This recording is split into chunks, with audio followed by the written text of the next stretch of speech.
अस्सलाम वालेकुम। प्रोग्राम परदेश से देश तक में हम आपको खुश आमदीद कहते हैं।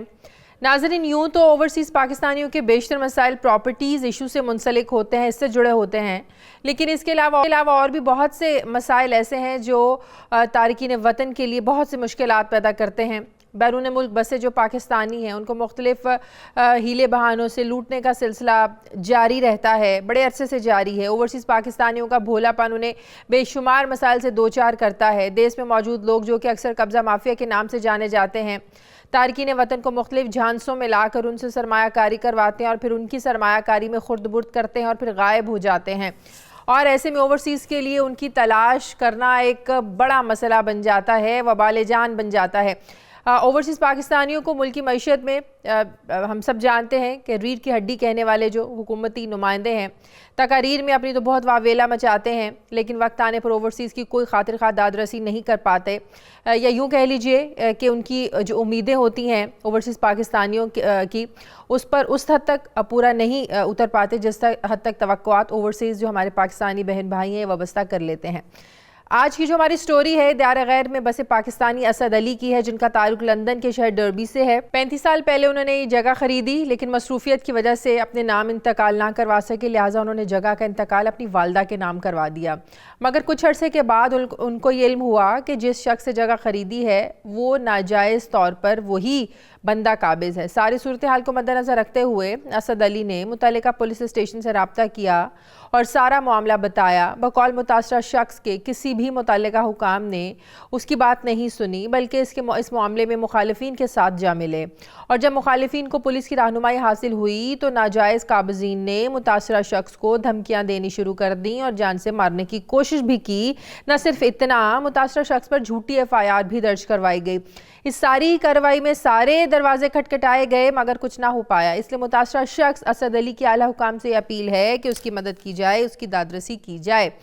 असद अली हैं डर्बी से, शाइस्ता शेख फेड से हमारी नुमाइंदा हैं जो मुतासरा शख्स के वकील हैं जो इस सारे केस को देख रहे हैं। तनवीर अख्तर वो भी हमारे साथ हैं। माहिर कानून वक़ार मुश्ताक तूर साहब हमारे साथ हैं। वज़ीर रेवेन्यू मलिक अनवर हैं। वज़ीर बराए इंसानी हुकूक एजाज़ आलम हैं। SHO जड़ावाला राना जावेद को भी हम अपने प्रोग्राम में लेने की कोशिश करेंगे।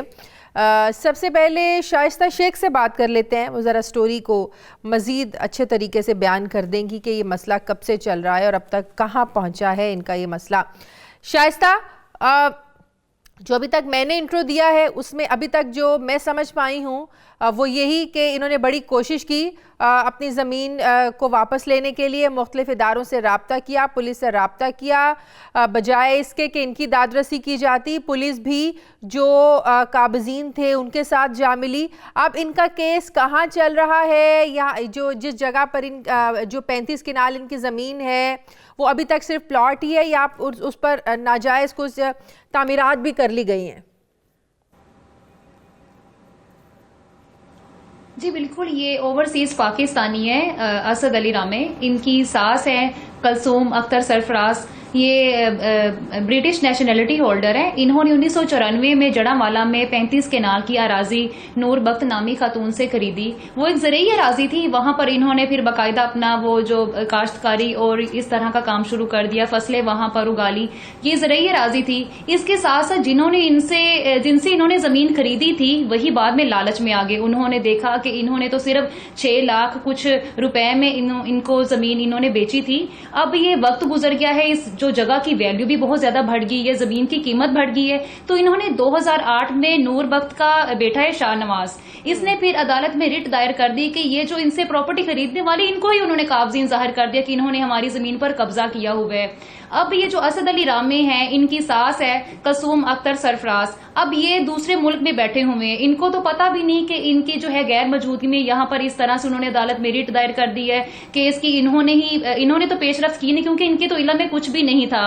फिर जो अदालत ने जो दूसरी पार्टी थी उनके हक में ही फैसला सुना दिया कि ये जमीन जो है वो इन्हीं की ही है। जब उन्होंने कब्जा ले लिया तो फिर उसके कोई 1 या 2 महीने बाद असद अली रामे इनकी फैमिली को पता चला कि हमारी जमीन जो कि हमने पैसों से खरीदी है है और अब तो उस जगह की वैल्यू भी इतनी ज्यादा है, 35 केनाल का सवाल है। तो ये जो है वो जिनसे हमने खरीदी थी उनकी ही मलकियत बन गई है। तो फिर देन इन्होंने एक दूसरे के साथ रजू किया, फिर खींचातानी का एक सिलसिला शुरू हो गया। ये कहते थे हमारी जमीन और वो कहते अब हमने इस पे जो है कब्जा हासिल कर लिया है। इसके बिना पर फिर इन्होंने, उनको पता था दूसरी पार्टी को कि ये लोग जो है वो यहाँ पर अब परदेसी हैं, ब्रिटिश नेशनलिटी होल्डर है, वहां पर ज्यादा ये रहते हैं। इन्होंने फिर इनके साथ ना खींचातानी का सिलसिला शुरू कर दिया, इनको मुख्तलिफ केसेस में उलझाना शुरू कर दिया। असद अली रामे के मुताबिक इनके ऊपर भी उन्होंने काफी दफा मुकदमात करवाए, डकैती के इनके ऊपर मुकदमात करवाए। फिर इन मुतासरा फैमिली के बकौल उन्होंने अपने सगे भाई की टांग में गोले मार दी, तो उसको इस केस में उलझाना शुरू कर दिया। असद अली का कहना है कि उस वक्त वो फोर्ट अब्बास में थे और पुलिस के साथ इन्होंने लैंडलाइन नंबर पर भी राब्ता किया कि मैं तो यहाँ पर हूँ और 8 दिनों से यहाँ पर हूँ, जो भी आपने मेरे से सबूत लेने या वेरीफाई करवाना है तो करवा लें। तो ये कैसे मुमकिन है कि मैं फोर्ट अब्बास में बैठा हूँ और जड़ावाला में मैंने इनके भाई को फायर कर दिया है। उसके बाद उन्होंने 2011 में इनकी बकायदा असलहे समेत आए हैं, लोगों को लेके आए हैं और इनकी जो जमीन की रखवाली करते थे मजार है उसको भी इन्होंने मारा है, काफी ज्यादा उसके ऊपर तशद्दुद किया है, इनकी फसलें खराब की हैं और इसके साथ साथ इनकी जो मवेशी थे सारे वो भी अपने कब्जे में ले लिए। इसका जो है वो जो मजार है जिसपे ऊपर इन्होंने तशद्दुद किया था उसने फिर इनके खिलाफ थाना लुंडियावाला में मुकदमा दर्ज करवाया, वो केसेस भी चलते रहे। फिर इसके साथ ये फैमिली काफी ज्यादा इस हवाले से परेशान रही है क्योंकि ये वहां पर मुकीम है, लेकिन उनकी फिर टेंशन कि यहाँ पर 35 केनाल का साहब है और इन्होंने बकायदा जो जगह खरीदी है अब उनको ही वो कब्जा माफिया जो है वो करार दिया जा रहा है। इस हवाले से ये फैमिली काफी ज्यादा परेशान है क्योंकि उनका ये कहना है कि ये हमारी मलकियत और हमारे पास तमाम ज्यादा डॉक्यूमेंटेशन भी हमारे पास मौजूद है।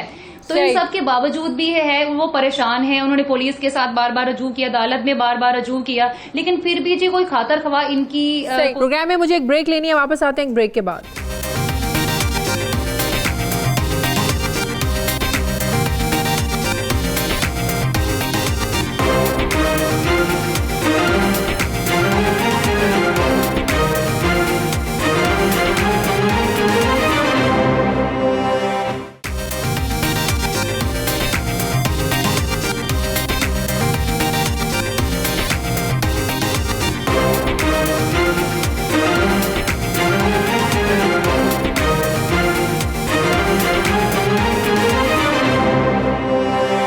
प्रोग्राम में एक बार फिर से आपको खुशामदीद कहते हैं। इससे पहले आपने ये ज़मीन खरीदी थी और अब इसकी क्या कीमत है अब मौजूदा हालात में? हमने ये 1994 में ज़मीन परचेज़ की थी नूर बख्त नाम की औरत से। ये हम लोग उस वक़्त मियाँ सरफराज और कुलसूम अख्तर सरफराज जो मेरे सास और ससुर हैं उनकी एक ही बेटी है, तो उनका और बेटा नहीं है। ये हमारे हमसाये होते थे, शहर में ये किराए के मकान पे रहते थे, इनकी खाला का मकान था। तो उन्होंने कहा कि हमने ये ज़मीन आपको ना, हमने ये ज़मीन बेचनी है तो आप लोग क्योंकि बाहर रहते हैं तो अगर आप लोगों का इरादा है तो ले लें। मतलब कि आपके ससुराल वालों ने बेची? जो मेरे अंकल हैं, नहीं ससुराल वालों ने खरीदी है। खरीदी, अच्छा। क्योंकि मेरे ससुराल का कुलसूम अख्तर सरफराज की औलाद नहीं है, उसकी सिर्फ एक बेटी है और जाहिर है बेटी और वो दोनों तो नहीं ना बाहर निकल सकते। जो मेरे ससुर हैं उनके IPTC पड़ा हुआ है, वो भी ज्यादा इतना बाहर नहीं निकलते, तो जाहिर है केस को फिर मैं ही फॉलो करता हूँ, उधर से आके मैं अब केस को मैं ही फॉलो कर रहा हूँ। अच्छा। इनको पता था कि ये केस को फॉलो कर रहा है, इसी सिलसिले में इन्होंने एक दफा मुझ पर डकैती का पर्चा करवाया पुलिस वालों के साथ मिलके, और थोड़ी ही देर बाद जब दोबारा फिर इन्होंने कहा कि ये तो फिर हमारी जान नहीं छोड़ा, ये तो हमें आके चिपट गया है यहाँ से, इन्होंने फिर दोबारा फिर एक ये जो नूर बख्त है ना उसका बेटा है शाहनवाज, उसकी टांग में खुद साख्ता फायर मारा, जो कि जड़ावाला से इस्लामपुरा वाला बाईपास है, वहां पे एक पंजाब हॉस्पिटल है, वहां का इन्होंने वकूआ बनाया और वहां के उस वक्त के मौजूद थे SHO थे शाहद अलवी साहिब, तो उनकी ये सरपरस्ती में यह पर्चा काटा गया। बाद में जब इनको पता चला कि मैं तो यहाँ पे हूं ही नहीं, क्योंकि एक उस वक्त ईमानदार अफीसर थे SP इमरान किश्वर साहब जो कि जड़ावाला में तैनात थे, मुझे इतला पीछे से मिली कि ये ना शाहनवाज के फायर लग गया इस तरह, तो तुमने मारा, तुम्हारे खिलाफ FIR हो गई है। मैंने कहा मैं तो इस वक्त फोर्टाबास में बैठा हूँ। मेरे एक अंकल हैं, उनसे मैंने इमरान किशोर साहब का नंबर लिया और उनको मैंने इमरान किशोर साहब को फिर अपने मोबाइल से बात की। उन्होंने कहा जी कि मैं इस तरह कैसे मान लूं कि आप फोर्टाबास में, आप लैंडलाइन से बात करें। फिर मैंने उनको वहां के लैंडलाइन से बात करके उन्होंने कहा बेटा आप ऐसा करो, आप यहाँ क्योंकि शाम हो गई है, कोई नाइट टाइम एक मजिस्ट्रेट होगा तहसील फोर्टाबास में, तो आप उससे ना इस चीज को सबूत के तौर बनवा लो और आईडी कार्ड उसके पास ले जाओ। फिर मैं वहां कोर्ट में गया, वहां से एक प्रूफ बनवाया मजिस्ट्रेट से, और फिर मैं लेके यहाँ वापस आ गया। तो फिर ना तकरीबन थोड़ी देर के बाद इनको पता चला ये तो हुआ, हम लोग गलत कर बैठे हैं। उसके बाद फिर मेडिकल बोर्ड भी बैठा, मेडिकल बोर्ड में भी ये बात साबित हो गई ये खुद साख्ता फायर है, क्योंकि इस तरह फायर जब किसी को मारा जाता है तो ऐसे नहीं होता। वो फिर पर्चा पुलिस वालों को जबरदस्ती खारिज करना पड़ गया। अच्छा। लेकिन उसका इस्तगासा अभी तक चल रहा है। एक पर्चा इन लोगों ने मुझ पे डकैती का भी करवाया था। उस डकैती के पर्चे में ये हुआ कि जब मैंने इन्होंने जब 2011 में मेरी जमीन पे कब्जा किया तो ये सैयद वाला रोड के ऊपर ये एक मशहूर चीज बन गई थी कि ये ना ट्रैफिक ब्लॉक हो गई, पुलिस वाला 2-3 थाने की पुलिस भी आ गई वहां पे। इन्होंने सबको फसलें सारी उजाड़ दी। वहां पे 4 मकान बने हुए थे, 4 कमरे बने हुए थे, एक पूरा घर था जिसमें 2 कमरे भैंसों के लिए थे, 2 कमरे जो हैं वो इंसानों के रहने के जो मज़ारे थे उन्होंने अपने इस्तेमाल में, आगे काफी लंबा बरामदा भी था। इन्होंने वो सारा उधेड़ करके, आपका लॉयर भी है, उनसे भी मैं बात करती हूँ। जी जी जी, पुलिस की कार्रवाई का हमने थाने में पर्चा दर्ज, अच्छा ठीक है, बोले थाने में जाके मैंने पर्चा दर्ज करवाया और 556/11 इनके खिलाफ पर्चा भी एक दर्ज है, क्योंकि उस वक्त अब्दुल राज़िक औरा नाम का एक SHO था जो इस प्रवीण बीबी का बहुत खासुल खास है। एक SI आजम है, उस वक्त सब इंस्पेक्टर थे। इन्होंने मिलके थोड़ी देर ही वो पर्चा चलने दिया और इन्होंने फिर उसी दौरान मुझ पे एक डकैती का पर्चा कटवा दिया। और मुझे ये थाना लुंडिया वाला की एक चौकी भगौड़ है, वो जहां वहां से तकरीबन रावी का एरिया जो है ना, वो ये फिर मुझे वहां बुलाते थे। वो आखिरी चौकी है पुलिस की। मैं इनको कहता था कि आपने जो इन्वेस्टिगेशन, जो पूछगछ करनी है आप मुझसे थाना लुंडिया वाला में करें या अड्डा हमांद का चक वाली जो चौकी है वहां पे करें, मैं वहां पे नहीं आऊंगा।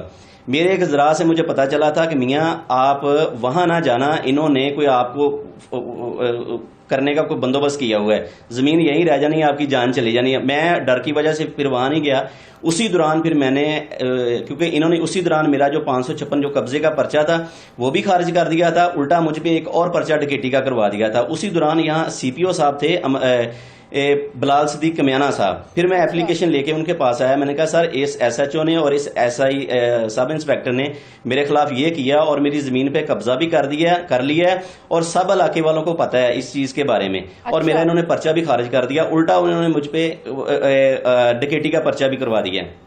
उसी दौरान फिर बिलाल सिद्दीक कमियाना साहब ने उन्होंने कहा कि मैं ये पर्चा बहाल करने की जो एप्लीकेशन है ना, ये दोबारा मूव करो, ये RPO ऑफिस में मूव होगी। फिर मैंने वहां के उस वक्त के मुतल्लिका RPO साहब थे जहां पे मैंने ये एप्लीकेशन मूव की और उन्होंने फिर इन्वेस्टिगेशन ऑफिसर थे उस वक्त के RPO ऑफिस के सजाद रसूल साहब और मोहम्मद आजम साहब, ये दोनों ने मिलके जब इन्होंने इन्वेस्टिगेशन जो तकरीबन 6 से 7 माह चलती रही 2013 के एंड तक, और 2013 के एंड में जाके ये मेरा पर्चा दोबारा फिर उन्होंने बहाल कर दिया कि ये तो फॉरेनर हैं। ये कैसे मुमकिन हो सकता है कि एक फॉरेनर जो है, जो पाकिस्तान में रहते ही नहीं है, उनकी एक तो जमीन पे कब्जा कर लिया, एक आप लोगों ने अदालत से जाके वो जमीन एक्सपर्टी करवा लिया, ये तो जुल्म है। उन्होंने कार्रवाई अब तक हुई क्या है? तनवीर अख्तर साहब, कहाँ किस हद तक आपने कानूनी कार्रवाई की है?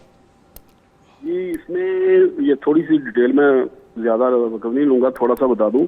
ये 95 में इंतकाल हुआ और 2008 में इन्होंने 13 साल बाद जायदुल मियाद है ये, वैसे भी ये मुकदमा सिविल कोर्ट में कर दिया और इसमें ये कुलसूम अख्तर जो है, जो फॉरेनर बीबी, उसका फर्जी एड्रेस दिया और अदालती एहलकारों से मिलके यकतरफा तौर पर रिपोर्टें करवा के ये यकतरफा डिग्री करवा ली। इनको जब फौरन इसका इल्म हुआ तो इन्होंने इस डीवी की यकतरफा कार्रवाई को और ये एक्सपार्टी डिग्री को चैलेंज कर दिया। सिविल कोर्ट ने 3 साल लगाए इस जाली फर्जी कार्रवाई को तोड़ने के लिए, जाली डिग्री को तोड़ने के लिए। इस दौरान उन्होंने गैर कानूनी तौर पर कब्जा कर लिया। अब अदालत में केस चल रहा है, खुद ही वो बदई बन गए हैं कि जनाब हमने ये इंतकाल करवाया ही नहीं। हालांकि ये 95 में बाकायदा तहसीलदार, कानूगो, गुरदावर, पटवारी सब ने अपनी रिपोर्टें रेवेन्यू स्टाफ ने करके पूरे कायदो ज़वाबत के तहत ये इंतकाल इस बीबी फादर जो है इसके हक में दर्ज करवाया, तस्दीक हुआ।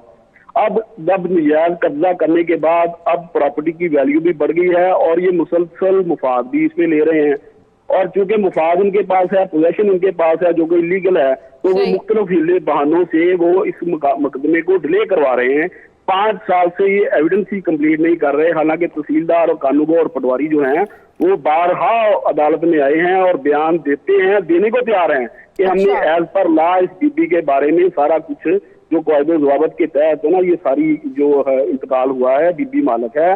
लेकिन मुख्तलिफ हीलों बहानों से ये टोटल फेलियर है हमारा। इसमें कुछ अदालती निज़ाम की भी खराबी है, कुछ हमारे वकला जो बोथ साइड से होते हैं वो उनकी भी कोताही है। लेकिन जुल्म और ज्यादती इन फॉरनर लोगों के लिए है जो इसलिए अपनी जमीन पे अपने मुल्क में इन्वेस्टमेंट करते हैं कि इससे लोगों का भी भला होगा और उनका भी भला होगा। अब ये ओवरसीज के लिए कोई अलग मामला गवर्नमेंट ने को चलाया है, लेकिन उसमें भी जो कार्रवाई हो रही है वो भी 2-2 माह की तरीके डर रही है। तो इस किस्म के केसेस में आज समरी ट्रायल होना चाहिए इनका, इन बेचारों का। इनको तो ना तो पुलिस वालों की करतूतों का पता है, ये तो सादा से इनोसेंट से लोग होते हैं, साफ सुथरे उधर माहौल होता है, ये पिस जाते हैं, ये निजाम की गर्दश में आ जाते हैं, ये मुख्तलिफ हेलो बहानों से इनको जलील कर दिया जाता है, जिससे ये बदजन होकर ये मुल्क से कहते हैं हम बाहर ही रहे तो अच्छा है, हम इन्वेस्टमेंट यहाँ क्या करें। तो ये सारे मामला है। इसमें कानूनी तौर पर हमारा मौक़िफ़ हर लिहाज से मजबूत है, डॉक्यूमेंटेशन हमारी सारी ठीक है, और लेकिन इन्होंने नजायज कब्जा किया है। अब पुलिस क्या कहते हैं, पुलिस क्योंकि उनसे सालबाज है, वो ये कहती है कि जनाब क्योंकि मामला अदालत में है हम जो है इनको डिस्पोजेस नहीं कर सकते। हालांकि ये सेटल लॉ है सुप्रीम कोर्ट का और मुख्तलिफ एपेक्स कोर्ट का कि क्रिमिनल और सिविल लायबिलिटी जो है वो सिविल मुकदमा और फौजदारी कार्रवाई जो है वो साथ साथ चल सकती है। सिविल लिटिगेशन के दौरान फौजदारी कार्रवाई भी हो सकती है, तो इनकी हकरसी हो सकती है अगर गवर्नमेंट चाहे, अदारे चाहे तो। लेकिन फिलहाल इनकी पोजीशन यही है कि हजारों। प्रोग्राम में वक्त हुआ एक ब्रेक का, वापस आते हैं एक छोटे से वक्फे के बाद।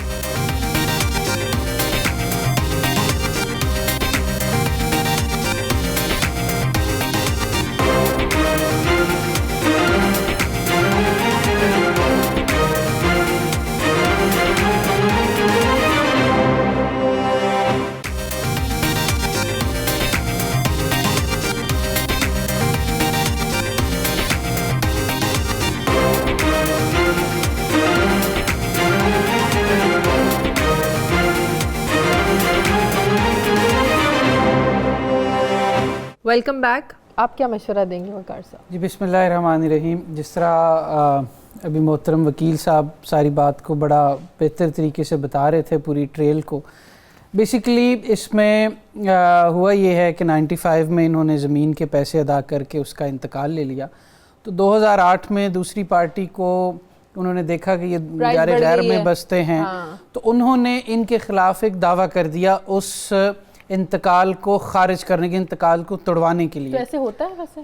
बिल्कुल ऐसा हमारे अदालती निज़ाम में लूप होल्स हैं। हुआ क्या होगा कि इनको नोटिसेस नहीं मौसूल हुए होंगे, उन्होंने एक तरफा तौर पर वो डिग्री बेच देता है तो उसको वापस लेने का हक होता है? नहीं, वापस लेने का हक नहीं होता। उन्होंने बेसिकली उस इंतकाल को चैलेंज कर दिया होगा कि वो जो प्रॉपर्टी ट्रांसफ़र हुई थी वो गलत तौर पर हुई थी, किसी भी चीज़ को बेस बना के, किसी भी चीज़ को कोई फ्रॉड के बिना पर को बेस बनाकर उसकी उन्होंने एक्स पार्टी डिग्री हासिल कर लिया। एक्स पार्टी डिग्री नाजरीन के समझने के लिए, एक्स पार्टी डिग्री वो होती है जिसमें दूसरा फरीक हाजिर ना हो और पहला फरीक दूसरी पार्टी के हक में फैसला उसको सुने बगैर। ये कॉन्स्टिट्यूशनली भी 2-3 डेट्स के बाद ऐसे हो जाता है। बिल्कुल, हमारा कॉन्स्टिट्यूशन ये राइट देता है हर शहरी को कि जो भी कोई अदालती कार्रवाई हो वो उसकी गैर मौजूदगी में उसको सुने बगैर ना हो। तो ये कार्रवाई इनको सुने बगैर हुई। जब इनको पता चला तो ये उस एक्स पार्टी को ख़त्म करवाने के लिए कोर्ट में चले गए कि ये एक्स पार्टी हमारी गैर मौजूदगी में हुई है डिग्री, इसको ख़त्म किया जाए। और ड्यूरिंग देयर सिविल सूट दूसरी पार्टी ने फिर गैर कानूनी कब्जा कर लिया उस ज़मीन पर। तो ये बात बिल्कुल समझ में आती है कि दायरे गैर में ये बसते हैं, और उन्होंने फिर मुख्तलिफ तरीक़ों से पुलिस को साथ मिलाकर इन पर झूठी मुकदमाबाजी की ताकि ये उलझते चले जाएं। तो अब क्या करना चाहिए? अब इसका तरीक़ेकार यही है, वकील साहब बिल्कुल ठीक फरमा रहे थे कि क्रिमिनल और सिविल दोनों remedies at the same time चलाई जा सकती हैं। ये सिविल एंड पर भी अपना मुकदमा लड़ रहे हैं और क्रिमिनल एंड पर भी इनके पास इलीगल डिस्पोजेशन एक्ट समेत पीपीसी के तहत भी पुलिस कार्रवाई कर सकती है। सो जो इनके मुकदमे चल रहे हैं, अगर पुलिस उसमें खुलूस नीयत के साथ उसकी प्रॉपर एज़ पर लॉ की इन्वेस्टिगेशन करे और चीज़ों को जल्दी मूव हो तो लेकिन मेरा जब ख्याल एक है कि इनका केस डॉक्यूमेंटेशन समझ आपके आने पास वाला है। सही है, अगर मैंने कोई प्रॉपर्टी कहीं से खरीदी है, रजिस्ट्री मेरे नाम की है, सब कुछ, तो दूसरा बंदा वो गलत डॉक्यूमेंट बनवाएगा तो पता नहीं चल जाता? वो बिल्कुल पता चल जाता है, उसमें होता ऐसे तो है। फिर कानून इसमें उस बंदे की हेल्प क्यों नहीं करता जिसके पास जेन्युइन डॉक्यूमेंट? बेसिकली इनके पास बिल्कुल डॉक्यूमेंट्स होंगे। बुनियादी तौर पर हुआ ये होगा कि जब एक दफ़ा रजिस्ट्री इनके नाम हो गई तो उसके बाद फिर उन्होंने कोई ऐसी वजह बना कर कि हम उसके ऊपर हमारे मौजूदगी नहीं है या साइन अंगूठे नहीं हुए या कोई टेक्निकल बेस बनाकर उसको क्वेश्चन किया गया और फिर चूंकि ये मौजूद नहीं थे इनको सुने बगैर इनके खिलाफ फैसला दे दिया गया। तो अदालत फिर ऐसे मामलात पर स्टे दे देती है? फिर ऐसे मामलात पर जब चूंकि ये लिंगर ऑन होते रहते हैं फिर इस पर स्टे दे दिया जाता है और ये भी ऐसे ही हुआ होगा। तो इनको ऐसे केसेस में इस चीज़ का फ़र्क पड़ता है कि जिसका ये केस है वो बैरून मुल्क बैठा हो, वो ना हो रहा हो, तो उसकी अदम मौजूदगी का फ़र्क पड़ता है? इसका बुनियादी तौर पर होता ये है कि कानून की नज़र में जो एक्स पार्टी डिग्री है उसकी कोई ख़ास अहमियत नहीं है। जैसे ही दूसरे फरीक को पता चलता है कि मेरे खिलाफ कोई इस तरह की एक्स पार्टी प्रोसीडिंग्स चल रही है कोर्ट में, तो वो फौरन एप्लीकेशन देकर उसको चैलेंज कर सकता है। इस केस में भी ऐसे हुआ है। अब ये मेरे ख्याल में ये मामला उस बड़ी जल्दी सुलझ जाना चाहिए था, लेकिन क्रिमिनल प्रोसीडिंग्स में पड़ने की वजह से ये मामला बेहद डिले का शिकार है और इसमें मजीद जो है वो इसमें मजीद ये उलझता ही चला जा रहा है। सही। शाइस्ता, बासर लोग कौन हैं? वो पुलिस के साथ मिले हुए हैं, पुलिस उनको हेल्प कर रही है, वो कौन लोग हैं? मैं आपको एक और बात बताना चाहूँ। जी जी बताएं बताएं। हेलो जी जी बताएं बताएं। मैं आपको एक इस मामले में मैं आपको एक और बात बताता हूँ। ये मेरी सास जो कुलसूम अख्तर सरफराज हैं, ये 1978 से ब्रिटिश हैं। ये मेरे पास इस चीज के पासपोर्ट है, दोनों मियाँ बीवी के। दावा दायर किया अदालत में। मुझे उस जज साहब पे भी अफसोस होता है कि उसने जब वो कार्ड देखा, उसके ऊपर आईडी कार्ड लगा हुआ था कि कार्ड तो ब्रिटिश नेशनल औरत का लगा हुआ था और उन्होंने दावा ये दायर किया, जो मेरे मोअज़्ज़ज़ जज साहब के सामने गया तो उन्होंने ये दावा दायर किया कि ये औरत जो है जो 1978 से ब्रिटिश है। इन्होंने कहा जी 1994 में यानी कि 19-22 साल के बाद वो औरत हमारे घर पाकिस्तान में आती है, आके वो हमारे घर में बर्तन वगैरह धोती है, हमारे घर की सफाइयां वगैरह हमारी वो कामी है, लिहाजा उसने हमसे जाली अंगूठे लगवा लिए। अब जिस जज साहब ने वो फाइल पढ़ के फैसला किया, अफसोस तो मुझे उस पर होता है कि उसने ना आईडी कार्ड देखा, कम से कम वो तो देख लेता ना कि आईडी कार्ड तो उसका ब्रिटिश ये कितना वीक पॉइंट है। ठीक है ठीक है, ये वकार साहब कितना वीक पॉइंट है। बिल्कुल असद साहब, लोगों की जिंदगियां गुजर जाती हैं, पासपोर्ट ये ब्रिटिश लेते लेते। ये हमारे पास 5-5 पासपोर्ट हो चुके हैं। जी मुझे ये बताइए असद अली साहब कि बुनियादी तौर पर जरा थोड़ा सा तफसील से हमें बताइए कि जब उन्होंने 2008 में आपके इंतकाल तड़वाने के लिए दावा किया तो उसमें उनका क्या स्टैंस था? एक तो आपने ये बता दिया कि उन्होंने एक झूठी फर्जी स्टोरी बनाई, उसके अलावा उनका क्या स्टैंस था कि अदालत ने इतनी जल्दी आपकी इंतकाल को ख़त्म कर दिया? नहीं, इतनी जल्दी खत्म नहीं किया अदालत ने। अदालत ने 2 साल लगाए उसको खत्म करने में। 2008 में ये इंतकाल उन्होंने दावा दायर किया था। हो रही है नहीं, उस दौरान में हम लोग पाकिस्तान में 2 बार आए हैं, लेकिन हमें कुछ नहीं पता चला, ना हमें किसी ने बताया, ना हमें कोई नोटिस मिला। और जिस पार्टी ने ये दावा दायर किया था उसको हमारे घर का एड्रेस का भी पता था, क्योंकि मैं पहले आपको बता चुका हूं कि वो हमारे घर के साथ ही तकरीबन 3 से 4 घर छोड़ के उसकी खाला का घर है, उसमें वो किराएदार रहते थे अपनी खाला के। इस दौरान कब्जा भी आपके पास रहा, लेकिन एट द सेम टाइम दावा भी चलता रहा जिसकी आपको कोई खबर ना हुई? नहीं, सिर्फ दावा चलता। कब्जा हमारे पास 1995 से लेके 2011 तक, 2011 तक कब्जा हमारे पास रहा है। सही है। 2008 में इन्होंने दावा दायर किया। 2010 में जब वो एक्स पार्टी हुआ उसका मुझे भी पता चल गया, तो मैंने जज साहब से जाके स्टे ले लिया। ब्रिटिश पासपोर्ट दिखा के उन्होंने मुझे स्टे दिया था। उन्होंने कहा मैं कैसे मान लूं कि आप ब्रिटिश हैं। मैंने कहा सर मैं आपको पासपोर्ट लाके दिखा देता हूं। फिर उन्होंने मुझे स्टे दिया इस चीज का। उन्होंने कहा ठीक है जी आपके साथ ज्यादती हुई है। अच्छा, उसके बाद ये 2011 में इन लोगों ने कब्जा किया और कब्जे की मैंने FIR भी दर्ज करवाई। अच्छा, और अफसोस ये कि मेरी वो FIR भी खारिज कर दी गई। कुछ कहना चाह रहे हैं असद अली साहब? 1 मिनट। असद अली साहब, जब 2011 में दूसरी पार्टी ने जब आपकी जमीन पर कब्जा किया तो क्या उस वक्त आपकी दरखास्त पेंडिंग थी एक्स पार्टी डिग्री को खत्म करने के लिए? आपका केस चल रहा था? जी, केस चल रहा था जी। और उस पर कोई स्टे था? आपको स्टे मिला हुआ था उस पर? कि उस जी, पर अमल मेरे पास दरामद ना स्टे किया मिला जाए हुआ, अभी एक्सपायर्ड तक की डिग्री कंफर्म पर? स्टे हमारे पास चल रहा है। और स्टे के दौरान जी हाँ, उन्होंने मेरे पास अभी तक स्टे कब्जा, मौजूद है, वो अभी तक चल रहा है। अच्छा, आपने उसमें तौहीन उसी अदालत दौरान की कोई उन्होंने कब्जा दरखास्त किया। दी और कोई थाने में कोई दरखास्त दी या कोई बिल्कुल दी लीगल थी। डिस्पोजेशन एक्ट के तहत कोई थाने कार्रवाई में की? थाने में बिल्कुल 556/11 का एक FIR दर्ज है। मैं आपको उसकी थोड़ी सी तफसील बता दूं। जी जी। वो पर्चा इन्होंने, मैंने आपको कहा था ना कि डकैती का पर्चा मुझ पे करवा दिया, वो पर्चा उसी दौरान खारिज कर दिया इन्होंने। वो उस वक्त एक SHO और इन्वेस्टिगेशन ऑफिसर था आजम, ये आपस में मिले हुए थे। फिर मैंने CPO साहब थे यहाँ बिलाल सिद्दीक कमियाना साहब, उनको एप्लीकेशन मूव की, सर मैं हम लोग ब्रिटिश हैं, मेरे साथ ये ज्यादती हो रही है यहाँ पे। उन्होंने फिर मुझे RPO साहब के पास भेज दिया। उन्होंने कहा क्योंकि ये पर्चा पुलिस वाले खारिज कर चुके हैं, आप उनके पास जाएं, आपका पर्चा जो है ना ये तफ्तीश रीओपन हो जाएगी। उस तफ्तीश को रीओपन करवाने के लिए मैं 6 माह फैसलाबाद के धक्के खाता रहा हूं। तकरीबन 7 से 8 माह के बाद वो तफ्तीश रीओपन हुई और 2013 के एंड पे जाके वो पुलिस वालों ने पर्चा बहाल भी कर दिया। उन्होंने कहा कि ये वाकई इस पार्टी के साथ ज्यादती हुई है, इन्होंने जमीन पे कब्जा किया है, अभी तक जमीन उनके नाम पे है, अगर टूट भी गई है लेकिन उसका अदालत ने स्टे दे दिया और टिल अभी इस टाइम तक हमारे पास वो जमाबंदी में उसका रिकॉर्ड है, गिरदावरियां उनके नाम पे हैं। और अफसोस ये है कि वो जो ततिमा चलान पुलिस वालों ने दोबारा बनाया, वो उस थाने वालों ने अभी तक दबाया हुआ है। वो कहते हैं हमारे पास है ही नहीं। RPO ऑफिस वाले कहते हैं कि वो वहां चला गया। इस बात को भी 5 साल हो गए हैं। 5 साल से मैं प्रॉपरली उनको कह रहा हूं कि यार मेरा वो कम से कम जो RPO ऑफिस से वो जो DSP लेवल के बंदे जिन्होंने इन्वेस्टिगेशन की थी, उन्होंने वो ततिमा चलान मेरा बना दिया कि ये पर्चा बिल्कुल राइट है और पुलिस वालों ने ये गलत खारिज किया है। आप लोग मेरा अभी तक वो चलान दबा के बैठे हुए हो। अच्छा, अभी उसके तक वो अलावा चलान आपने नहीं मुझे कोई- थाने वाले दे रहे। आपने कोई इस्तगासा किया उसके साथ जब आपका मौक़िफ़ है कि पुलिस दूसरी साइड पर थी, आपने कोई इस्तगासा फाइल किया? मैंने बिल्कुल मैंने इस्तगासा फाइल किया था इलीगल पोजेशन के तहत। ठीक है। प्रोग्राम में मुझे एक ब्रेक लेनी है, वापस आते हैं एक ब्रेक के बाद।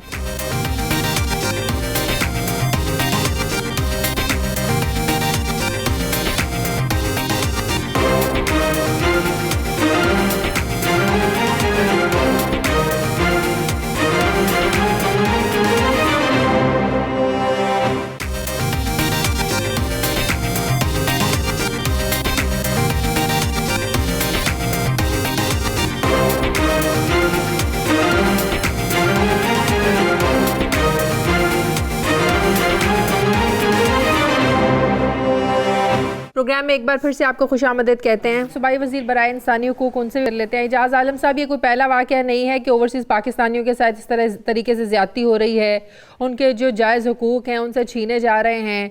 हमारा प्रोग्राम ही ऐसी स्टोरीज़ पर बेस करता है जो ओवरसीज़ पाकिस्तानियों की प्रॉपर्टीज़ होती हैं वो ख़रीदते हैं। ज़ाहिर है हर एक की कोशिश होती है कि पाकिस्तान में इन्वेस्ट करे और फ़ायदा उठाए अपने लिए, अपने ख़ानदान के लिए, लेकिन सालों बाद उन्हें पता चलता है कि उनकी प्रॉपर्टीज़ पर कब्ज़ा हो जाता है। तो आप लोगों की अब हुकूमत है यहाँ पर, तो ऐसे लोगों को रिलीफ देना, दिलवाना आप लोगों का काम है, क्या कहेंगे?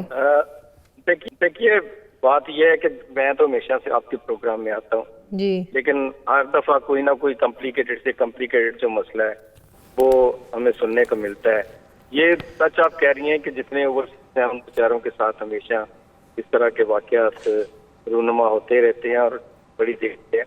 लेकिन मैं देखें ये जितना पुराना ये वाकया बता रहे हैं उस तरह उन्होंने अपनी तफसील से बताया, उनके खिलाफ FIR भी हुई है, तो ये जारी बात है कि चंद मिनट के प्रोग्राम में तो इसका कंक्लूजन नहीं निकाल सकते। वो तो बात ठीक है, लेकिन प्रोग्राम के बाद आप लोग हमें ये तो कह सकते हैं कि इनका कांटेक्ट नंबर हो, हम इनकी बात सुने।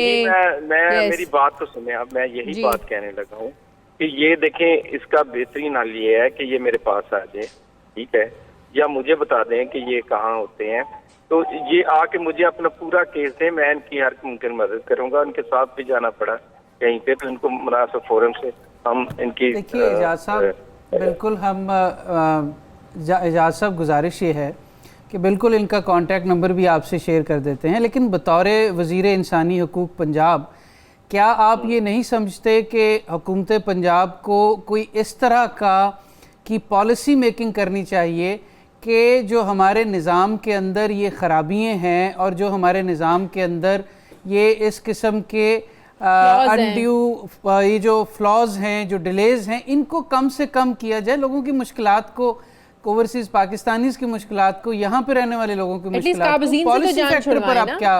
क्या कर रहे हैं, ये कुछ बताइए। देखिए मेरे भाई, आप बिल्कुल बजा फरमा रहे हैं, लेकिन जारी बात है किसी भी सिस्टम को, किसी भी पुराने सिस्टम को ठीक करने के लिए और इसमें जो रिफॉर्म्स लाने के लिए थोड़ा सा टाइम लगता है।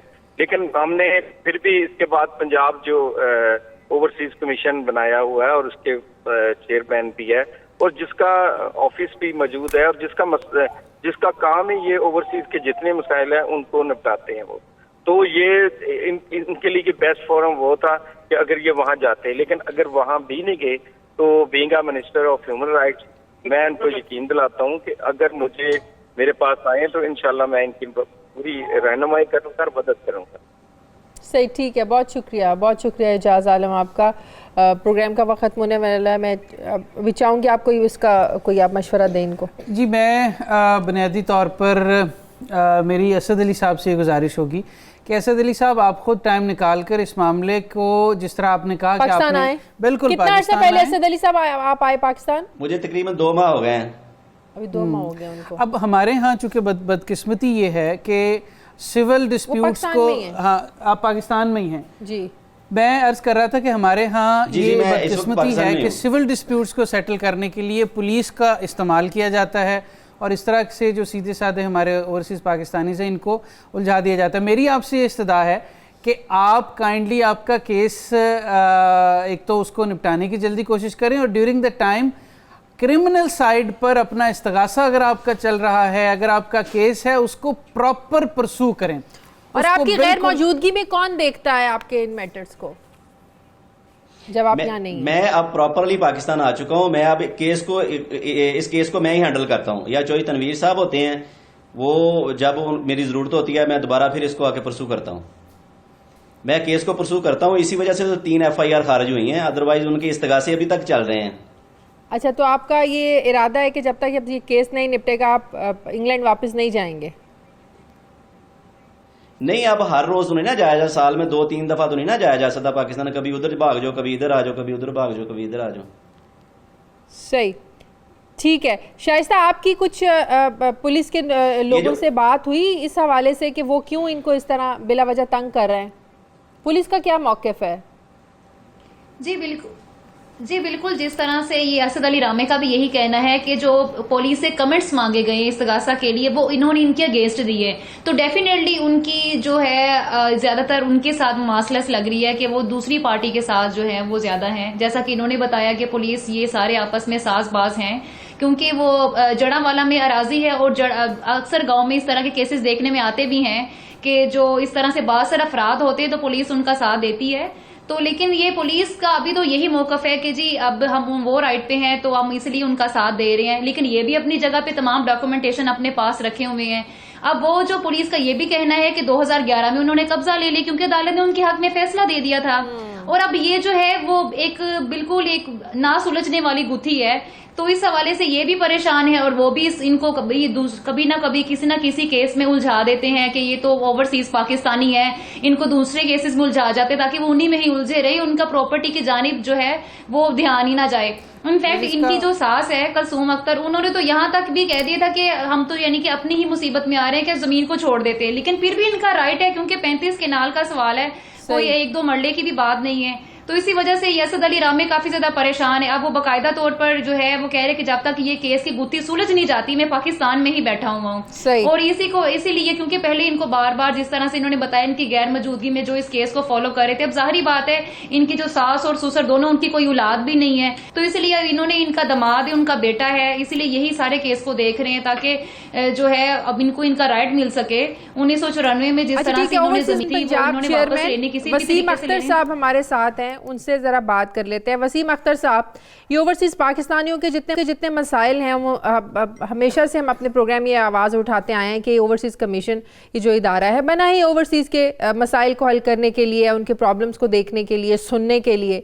लेकिन जब इतने हम हर हफ्ते तकरीबन 2-3 स्टोरीज ऐसे करते हैं कि फलां की जायदाद पर कब्जा हो गया, फलां की जायदाद पर कब्जा हो गया, लेकिन कोई उनकी बात सुनने वाला ही नहीं होता। आप किस हद तक इन लोगों की मदद करते हैं, की है, या क्या रुकावट क्या होती है कि इन लोगों के मसाइल हल ही नहीं हो पाते ओवरसीज के? बिस्मिल्लाहिर्रहमानिर्रहीम जी, ऐसी बात नहीं है कि मसाइल हल नहीं हो पाते। असल में जब मैंने अदारा ये टेक ओवर किया था तो उस वक्त जो हैं जो कमिश्नर हैं वो सस्पेंडेड थे, उन पे नैब का केस चल रहा था और जब तक वो रिमूव नहीं होते थे अपनी पोस्ट पे तब तक हम नया कमिश्नर ला नहीं सकते थे। उनका कॉन्ट्रैक्ट दिसंबर तक था, तो अभी वो सारा ख़त्म हो गया है। हमने नया कमिश्नर अपॉइंट कर दिया है, एप्लीकेशंस हमने जो हैं वो रिजॉल्व करना शुरू कर दी हैं और इंशाल्लाह जितने भी इनके मसाइल हैं ओवरसीज़ के उनको प्रायोरिटी पे तो हल जब किया किसी जा का रहा है। मसला अदालत तो में पहुंच जाते तो आप इंटरफेयर नहीं कर सकते? असल में डिपेंड करता है, ऑब्वियसली किसी भी अदालती मामलात में तो कोई अदारा भी नहीं बोल सकता होता, लेकिन हमने ये किया है कि हमने तो चीफ जस्टिस बेचारे साहब से अदालतों मिलके तक जाते ही इस वजह से कि आप लोगों का इदारा उनकी हेल्प नहीं करता। मुझे बात कंप्लीट करने दें। हमने ओवरसीज कोर्ट्स अलहदा करवा ली हैं और चीफ जस्टिस साहब ने नोटिफिकेशन निकाला है कि विद इन 6 मंथ ओवरसीज के जितने भी केसेस हैं वो रिजॉल्व किए जाएंगे और उसके बाद एक और नोटिफिकेशन निकाला है जिसके तहत 3 लोगों का जो बेंच बनाया गया है जो ओवरलुक करेगा उन सारे मामलात को कि हर सूरत में 6 माह के अंदर अंदर ये मामलात जितने भी ओवरसीज के हल हों। और दूसरी ये भी बात आपको देखनी पड़ेगी कि जब ये अदारा मैंने टेक ओवर किया तो इसमें 17,000 जो एप्लीकेशंस थी जिसमें से सिर्फ 3,000 रिजॉल्व थी और ऑलमोस्ट 14,000 के करीब एप्लीकेशंस पेंडिंग हमें विरसे में मिली हैं। तो इतना काम का बर्डन है, हम इसको फेस करने की कोशिश कर रहे हैं। जो पिछली हुकूमत थी उन्होंने 4 साल में सिर्फ 3,000 एप्लीकेशन सॉल्व किए हैं 17,000 में से, और वो जब से मैं बैठा हूँ इस अदारे पे उसके बाद भी तकरीबन 2,000 और एप्लीकेशन की रिसीव हुई हैं। तो इंशाल्लाह हम वन विंडो ऑपरेशन के तहत इस सारे निज़ाम को तेज़ करने की कोशिश कर रहे हैं। हमारे बोर्ड की मीटिंग है 28 तारीख को जिसमें हम नया कॉन्स्टिट्यूशन जो है उसकी अमेंडमेंट लेके आ रहे हैं जिसके तहत ओवरसीज़ को वन विंडो जो है सोल्यूशन जाएगा और ये सारे मसाइल बहुत जल्द हल हो जाएंगे। ठीक जी वसीम रामे साहब, मैं वकार तूर एडवोकेट अर्ज कर रहा हूँ और आप माशाल्लाह बड़ा कंट्रीब्यूशन है आपका चौधरी सरवर साहब, और आप बिल्कुल इस चीज़ को आगे लेकर चलिए। ओवरसीज़ पाकिस्तानीज़ आपकी तरफ देखते हैं, इनके रोज़मर्रा के मसाइल हैं और जिस तरह आप ये बता रहे हैं आप को पेशगी मुबारक हो जिस तरह से तेज़ी से आप उनके इश्यूज़ को एड्रेस कर रहे हैं और अल्लाह ताला आपको हिम्मत और इस्तकामत दे। आप इसी तरह इन लोगों की दुआएं हासिल करें और इनके मसाइल को हल करें। इसको बिल्कुल मजीद तवज्जो के साथ वसीम साहब इस मामले को ठीक है। जी कोर्स वकार मेरे मतलब कि हमारे जैसा कि हमारे प्राइम मिनिस्टर का जो है पीएम साहब उनका भी बहुत क्लैरिटी है इस चीज़ में कि ओवरसीज को मैक्सिमम रिलीफ देना चाहते हैं। हमारे सीएम साहब तो इंशाल्लाह इस अदारे में जितनी डेवलपमेंट हो रही है हम 28 के बाद प्रेस कॉन्फ्रेंस करेंगे, पूरे मीडिया को भी ब्रीफिंग देंगे जो हमने पिछले 6 माह में काम किया है, जो हम आगे करना चाह रहे हैं। तो इंशाल्लाह ओवरसीज के जितने भी मसाइल हैं वो हर सूरत हल होंगे। ठीक है, बहुत शुक्रिया वसीम अख्तर हमारे साथ थे, असद अली शेख, तनवीर अख्तर, तमाम मेहमानों का बहुत शुक्रिया। प्रोग्राम का वक्त खत्म हो गया है, अगले हफ्ते हाजिर होंगे एक नई कहानी के साथ। तब तक के लिए मुझे इजाज़त दीजिए, अल्लाह हाफिज़।